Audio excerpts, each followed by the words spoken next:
Hello, everyone, and welcome to Slash Film Daily. Today is Friday, September 20th, 2024. On today's episode of the show, we're going to be talking about Jennifer Kent's 2014 movie, The Babadook, and we'll present an interview with Jennifer Kent.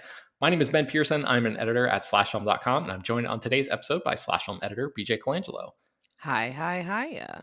All right, BJ. So The Babadook is celebrating its 10th anniversary. It is back in theaters. So if you're listening to this soon after the episode goes up, you have a chance to see this movie in a theater. September 19th through the 22nd of 2024 is the theatrical run for this re-release. I was really planning to see this movie in a theater because I have never seen it before. And unfortunately, I couldn't get to do that because I'm going on vacation next week. So this is part of an announcement that I want to make here that next week, the podcast feed will go dark just for a week. And then I'll be back, I think, the following Monday. So just wanted to let everybody know up top. But yeah, just sort of scrambling and preparing for vacation stuff and doing a bunch of work to make up for that and trying to get all that sorted means that I didn't have the time to go out and actually see this in the theater. The good news is it's also streaming on Netflix. So that's how I finally watched this movie. And before we get into it, BJ, I was curious what your relationship is to this film. I'm sure you saw it a decade ago when it came out, but is this one that you've returned to a bunch, or what did you think about it then and what do you think about it now? Yeah, so I did see it when it first came out, and I'm honestly shocked that you somehow missed it because it was such like a phenomenon when it came out because people couldn't stop talking about it. It definitely had this reputation of like scariest movie of the year, all of like the typical, horror figures people look to for taste, like Stephen King. They were like, "Oh my god, this movie's so scary." So of course, I had to see it.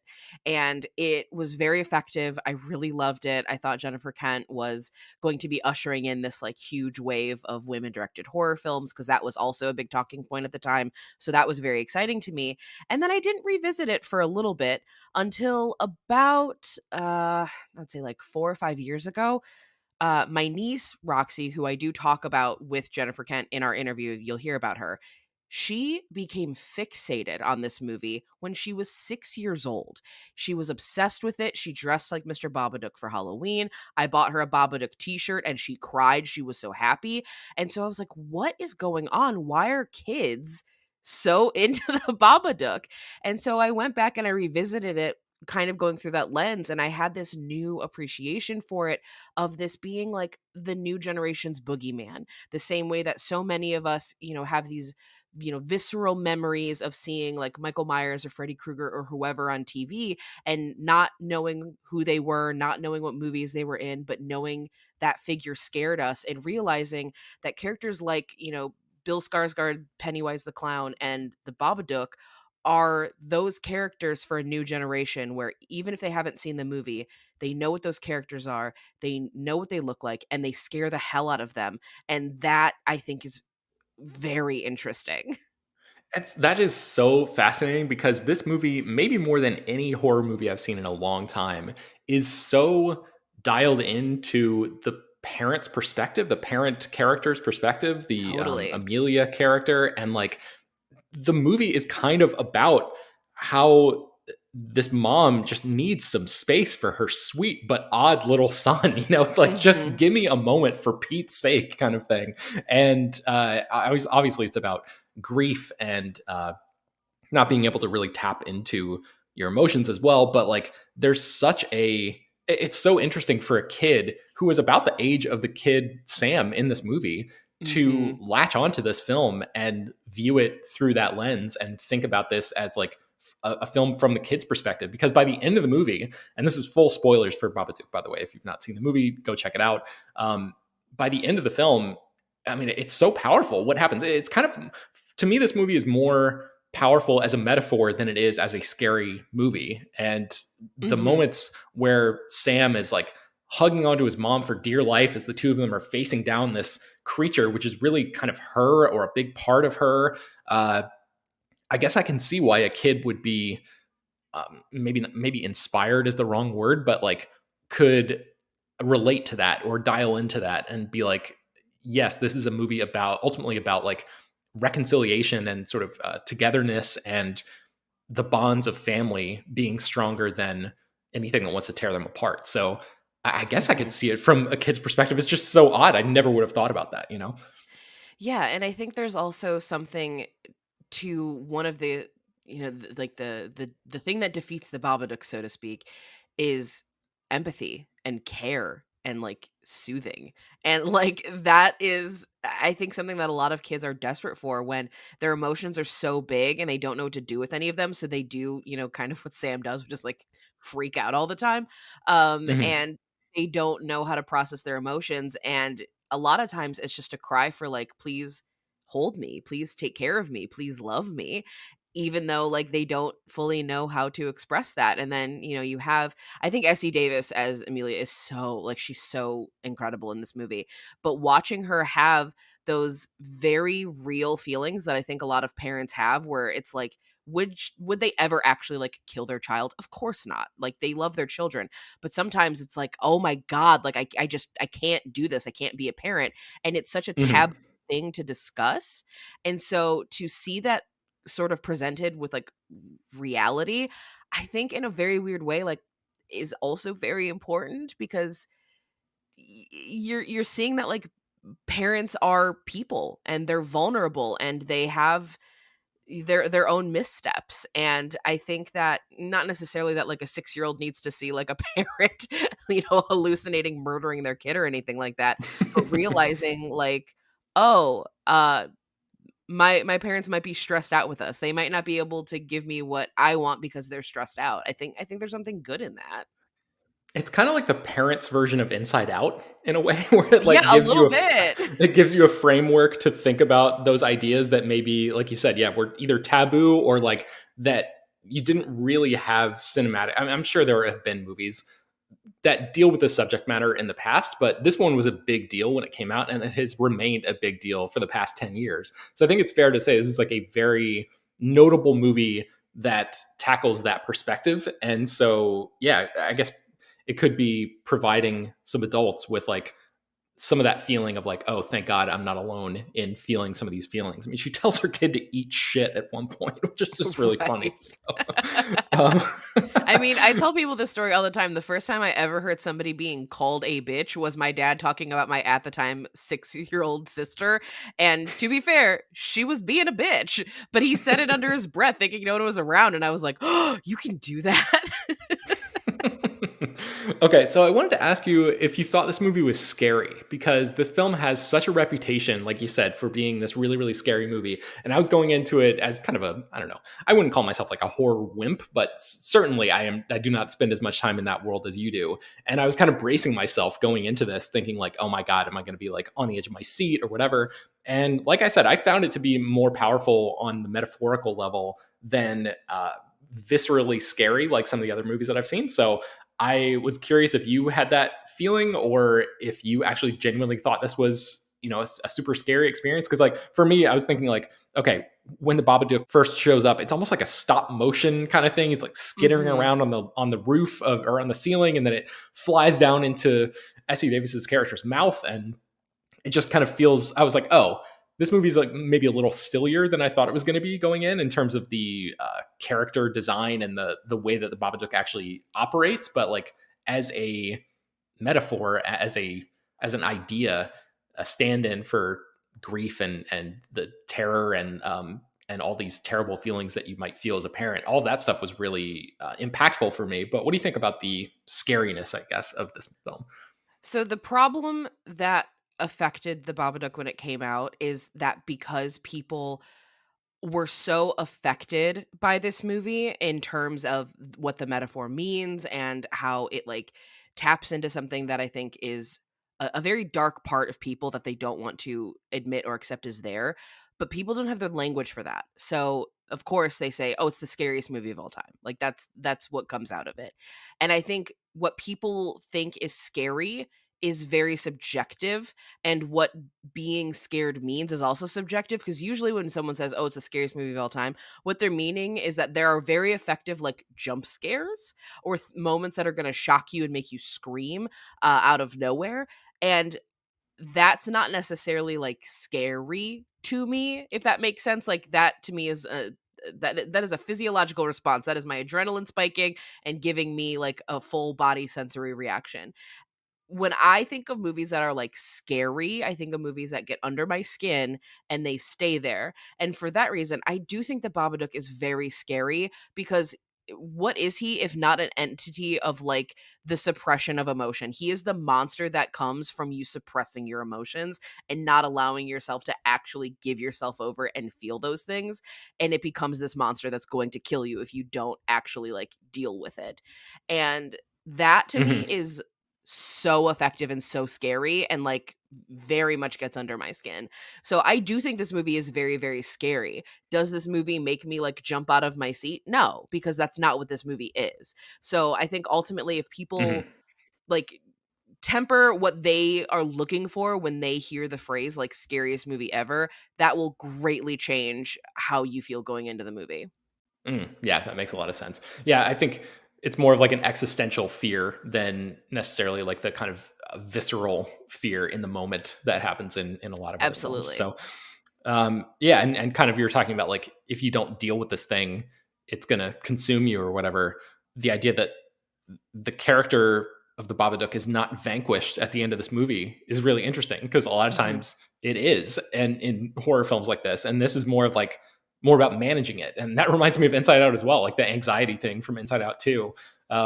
You're not going to completely get rid of this thing. You're just going to have to manage it and figure out how to incorporate it into your life in a healthy way. So, yeah, it's just thinking about that idea being explored in a movie like this from 10 years ago. I was just very impressed by that. So I wanted to shout that out real quick.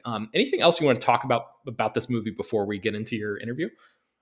So in talking about the Babadook, you also have to talk about the way the Babadook has become a piece of, like, cultural permeation, which is something that I do discuss in my interview with Jennifer Kent, which is that the Babadook is now a gay icon. The Babadook is responsible for a ton of, like, really famous memes.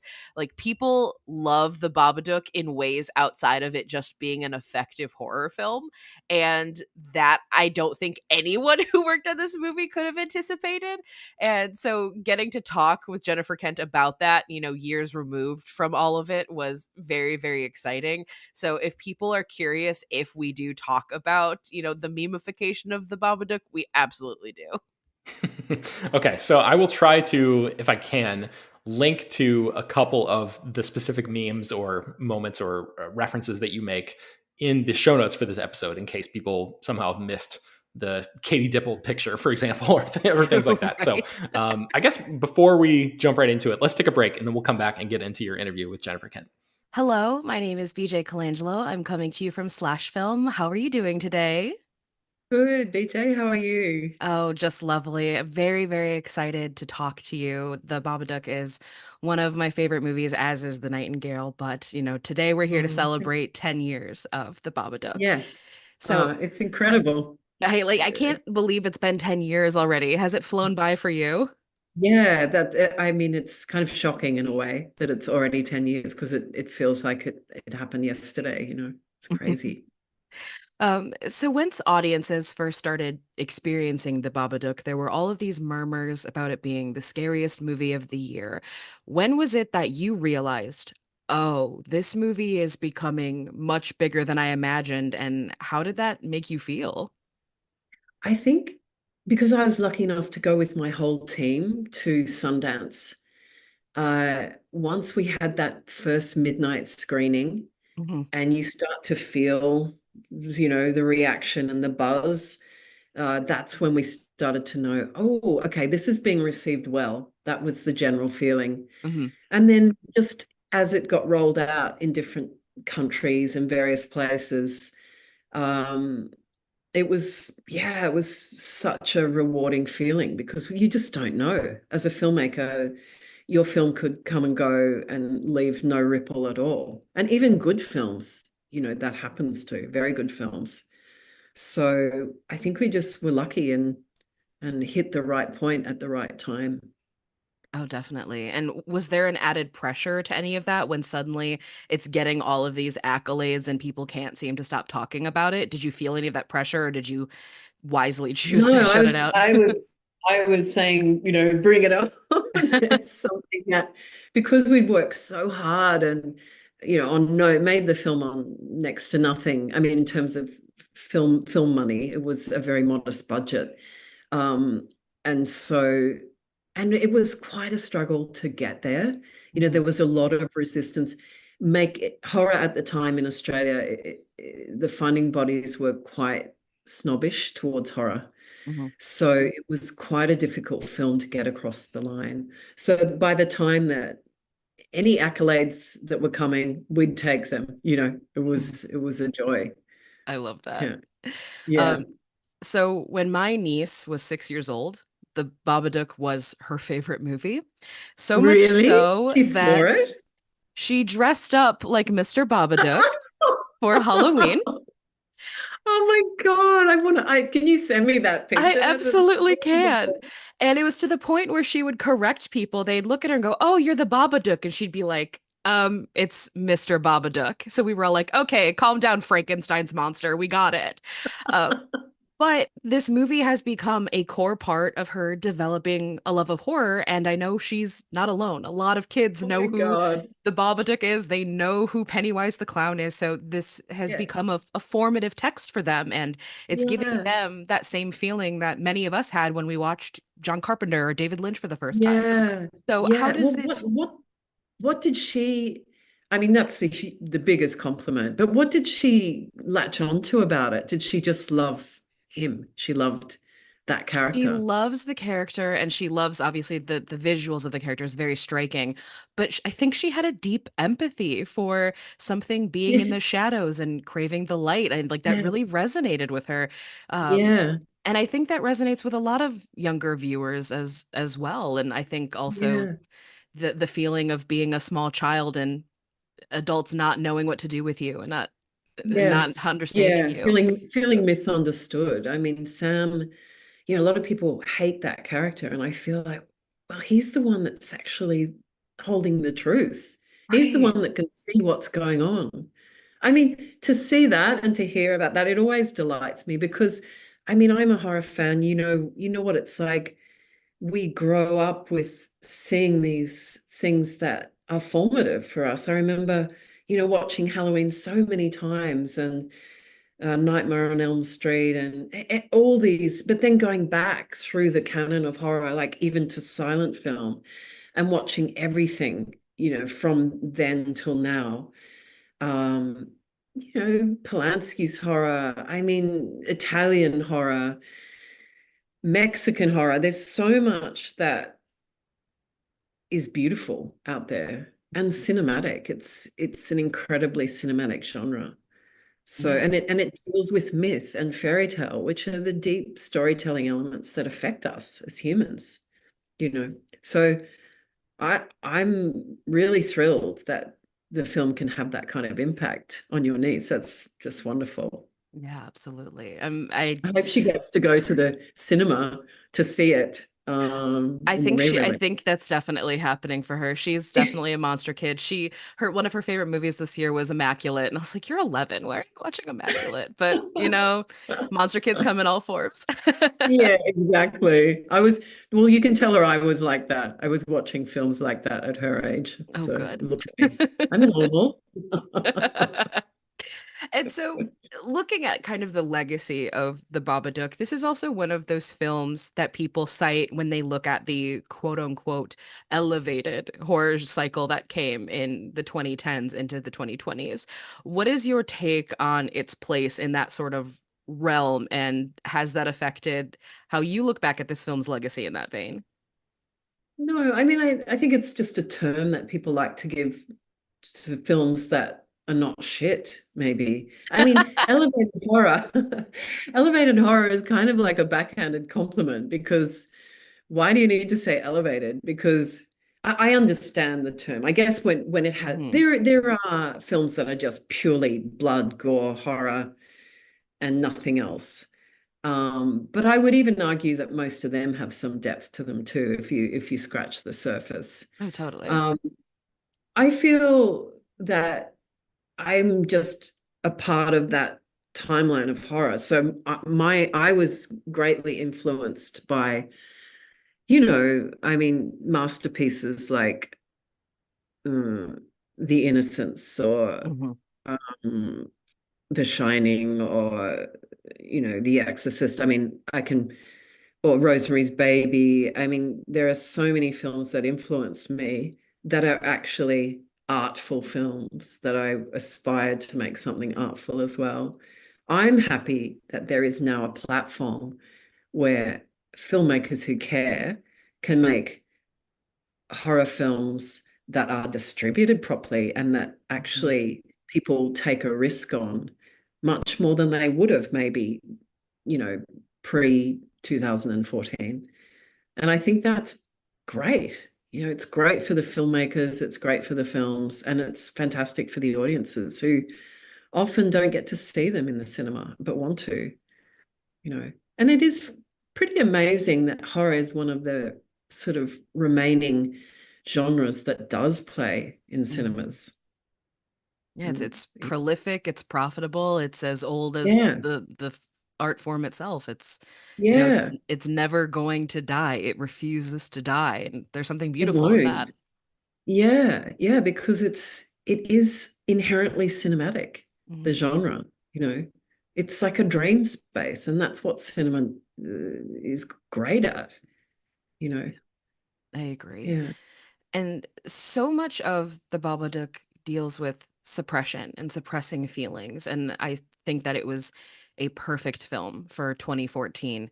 And I'd say in the last decade, culturally, I can only speak for America, but culturally, people have gotten a lot more open about their feelings and their trauma and their pain. Yeah. So if you were to make the Babadook now, is there anything about it that you would change to reflect the change in society's feelings of talking about feelings? Or do you think we're still not quite there yet?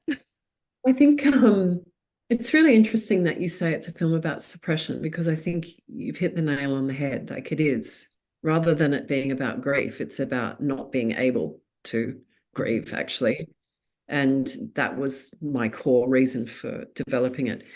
I don't know if, I mean, I've changed, so I'd probably make a different film now.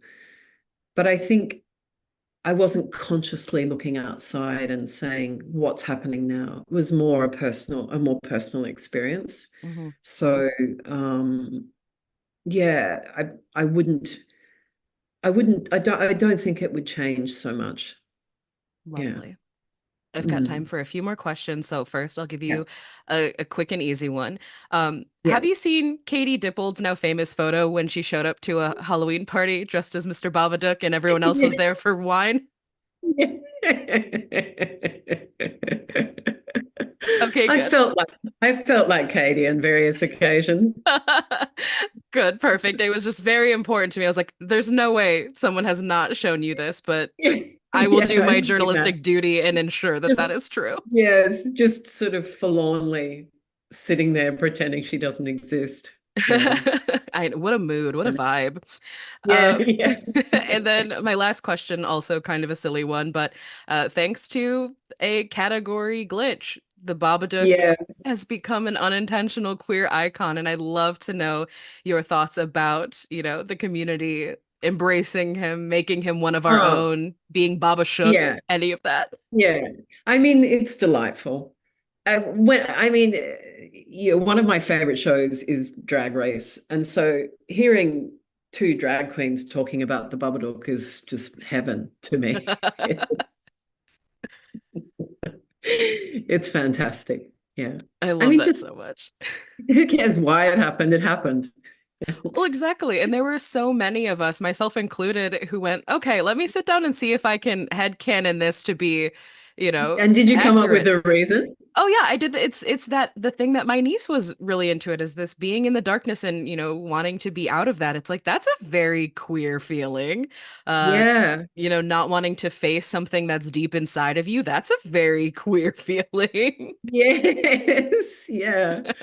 Yeah. It was so beautifully organic the way that all happened. And I love it. Oh, yeah, I owned the Babadook originally, but then I definitely did buy the special one they did where it came in like a rainbow sleeve because I was like, Right. I need to. It's just Yeah, part of yeah. this now.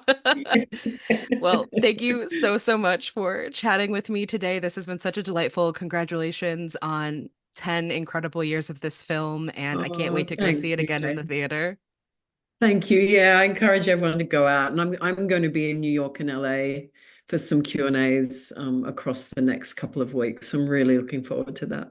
All right, that was great. Any closing thoughts on the Babadook, BJ? Anything we didn't get to talk about? I mean, the only thing that I will include is that I feel like the older I get, the more I also completely identify with Sam. Um, and just wanting to sometimes scream into the void because I don't know what else to do with myself. Because I remember like Sam gets a lot of crap from people. They're like, "Oh my god, this annoying kid." But the older I get, the more I'm like, you know what? He's trying to. He doesn't know what he's doing. So I think people are too hard on Sam. Those are my final thoughts on the Babadook. Justice for Sam. Okay. All right. Well, you can find more about the Babadook at slashfilm.com. I will try to link to a few things in the show notes as well. Slash Film Daily is published every weekday, bringing the most exciting news from the world of movies and TV, as well as deeper dives into the great features you can find on the site. You can subscribe to the show on Apple, Overcast, Spotify, wherever you get your podcasts. Send your feedback, questions, comments, concerns, and mailbag topics to us at bpearson@slashfilm.com. Make sure to leave your name and general geographic location in case we mention your email on the air. Don't forget to take a minute to rate and review the show on Apple Podcasts or Spotify. That really helps out a lot. Tell your friends about the show any way you can. Thanks so much for listening. A reminder that we're going to be off all of next week, but yeah, we should be back on Monday, September 30th. Thanks for listening.